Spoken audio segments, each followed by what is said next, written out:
Welcome to this Explainer. Today, we're diving into something totally wild. We're looking at a framework that takes ancient spiritual ideas, things like reincarnation and soul lineage, and completely merges them with cutting-edge artificial intelligence. It's an absolutely fascinating perspective that completely reframes how we look at personal hardship and generational trauma. It basically offers this modern, tech-driven solution to some very ancient spiritual problems. So, let's jump right in. Okay, here's a quick look at our roadmap for today. We'll be going through 1. The meaning of deficiency, 2. The generational spiritual mission, 3. The 30% study rule, 4. AI as a spiritual mentor, and finally, 5. Leaving a legacy. All right, kicking things off with Section 1, the meaning of deficiency. So the crucial starting point here is this concept of deficiency. The Korean term used in the source is gyelpip. But listen, this isn't just a string of bad luck. It's fundamentally different from how we traditionally view misfortune in the West. It's not just, a missing paycheck or a really tough breakup. According to this framework, deficiency is actually a highly specific spiritual inheritance. It represents the unresolved contradictions and karmic debts that you've carried over from your past lives, kind of like the spiritual homework you didn't quite manage to finish the last time around.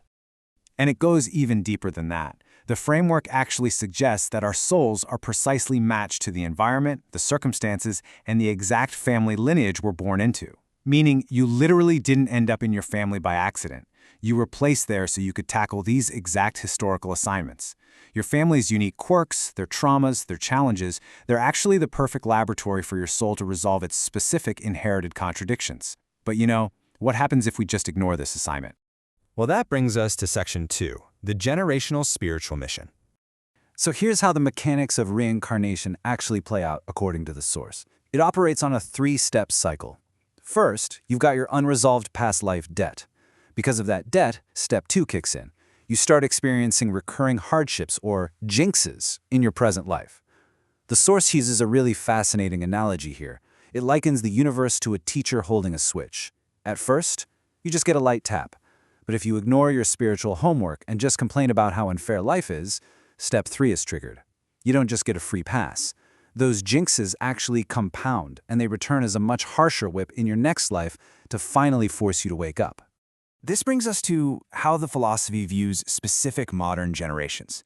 It targets South Korean demographics specifically, though honestly, the concept is universally intriguing. It focuses heavily on baby boomers and Generation X, viewing each of them as distinct 12-year cohorts. Now, the source claims these generations aren't just regular folks trying to get by.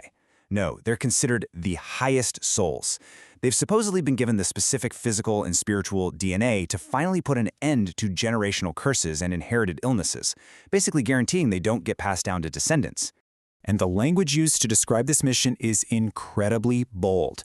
The text literally states, "You are the leaders of deities, born to break generational jinxes and inherited illnesses." By objectively reporting this perspective, you can see it has a highly empowering tone. In this framework, you're not a victim of a family curse, you're a pioneer. You are a high-level soul sent specifically to break the chain and fix what couldn't be fixed before. But wow, that sounds like an incredibly heavy burden, right?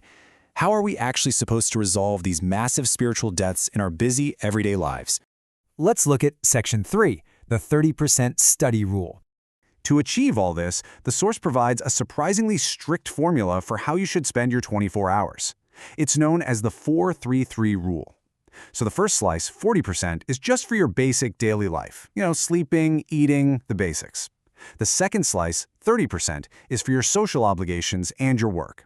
But it's that final slice that is absolutely crucial. A full 30% of your time must be rigorously dedicated to studying, researching your own life, and figuring out your spiritual contradictions. It essentially treats deep self-reflection as a mandated daily job. And here is where it flips conventional thinking completely on its head. The source argues that when the universe gives you financial resources, or actually, on the flip side, difficult jinxes, it is never random.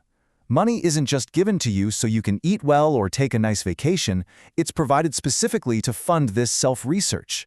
Hardships, those are given to you as study materials.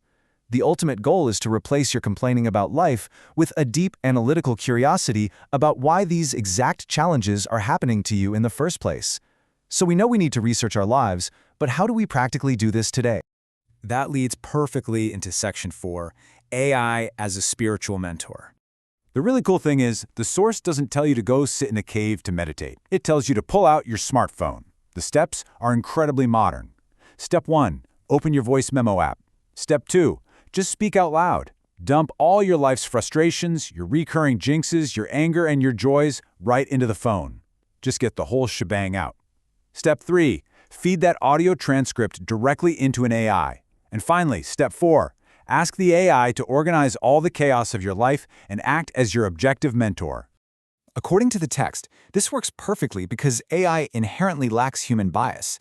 The source suggests that if you feed the teachings of a spiritual mentor, in the specific text a teacher named Chung Gong, into an AI alongside your own messy personal struggles, the algorithm acts as an incredibly objective spiritual guide. It absorbs the high-level teachings, takes in your specific context, and then explains your life lessons back to you far more clearly than a human ever could, mostly because it just doesn't get emotionally entangled in your drama. So once you've used AI to figure out your jinxes and break your generational curses, what's the ultimate goal? Well, let's wrap up with Section 5, leaving a legacy.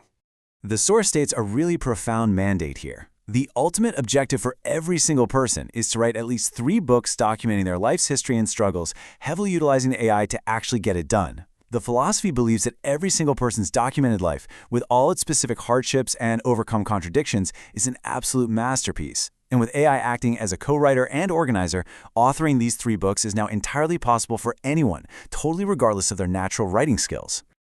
Now, the year 2031 is highly significant within this framework. The philosophy boldly predicts that by this specific year, people from all over the world are going to begin flocking to South Korea. Why? Because they'll be desperately searching for exactly this kind of documented human wisdom. They'll be looking for the answers that these highest souls figured out by thoroughly researching their own lives.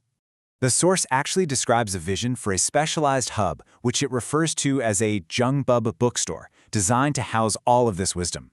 Instead of taking your hard-earned life lessons and struggles to the grave, your AI-organized life story will be protected here, and it won't just sit around gathering dust on a shelf. The source envisions this massive collection serving as vital raw material. Writers and producers will scour these incredibly detailed books to create future dramas, movies, and documentaries, ultimately giving profound hope and real, tangible guidance to future generations. As we wrap up this explainer, I want to leave you with the very same challenge this philosophy presents. What story will your life leave behind for the future?